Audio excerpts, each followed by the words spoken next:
News ఇక details లోకి వెళితే భారత్పై కుట్ర పన్నుతున్న వారిని ఊరికే వదిలిపెట్టే ప్రసక్తి లేదని కేంద్ర రక్షణ శాఖ మంత్రి రాజ్నాథ్ సింగ్ అన్నారు. ఉగ్రవాద దాడిని పిరికిపంద చర్యగా అభివర్ణించారు రాజ్నాథ్.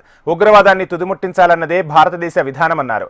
జమ్మూ కశ్మీర్లోని పహల్గాం ఉగ్రదాడి నేపథ్యంలో ప్రధాని నివాసంలో నిర్వహించిన కేంద్ర భద్రతా వ్యవహారాల కేబినెట్ కమిటీ భేటీలో కీలక నిర్ణయాలు తీసుకున్నారు. ప్రధాని మోడీ అధ్యక్షతన జరిగిన ఈ సమావేశానికి కేంద్ర మంత్రులు రాజ్నాథ్ సింగ్, అమిత్ షా, జైశంకర్, జాతీయ భద్రతా సలహాదారు అజిత్ దోవల్ హాజరయ్యారు.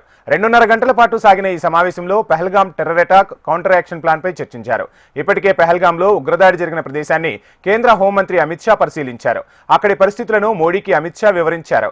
ఈ సమావేశంలో మృతులకు నివాళులర్పించింది భద్రతా వ్యవహారాల సబ్ కమిటీ కీలక నిర్ణయాలు తీసుకుంది. భారతదేశంలో పాకిస్తానీలను పై రానిచ్చేదే లేదని కఠిన నిర్ణయం తీసుకున్నారు. ఎవరైనా సరిహద్దులు దాటి ఉంటే తక్షణమే వెనక్కు వెళ్లిపోవాలని ఆదేశాలు జారీ చేశారు. పాకిస్తాన్ భారతదేశ సరిహద్దులను పూర్తిగా మూసివేయాలని కఠిన నిర్ణయం తీసుకున్నారు.